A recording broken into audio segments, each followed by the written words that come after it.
भोजपुरी समाज को गौरवान्वित करने का दीदी ने काम किया है।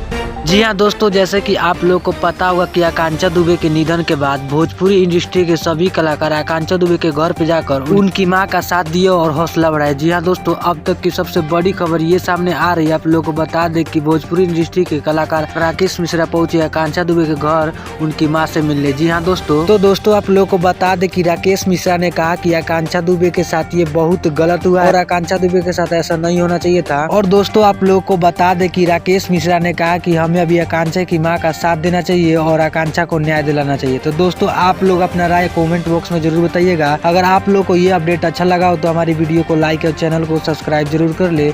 मिलते हैं आप सभी से किसी नेक्स्ट वीडियो में, जब तक के लिए जय हिंद जय भारत।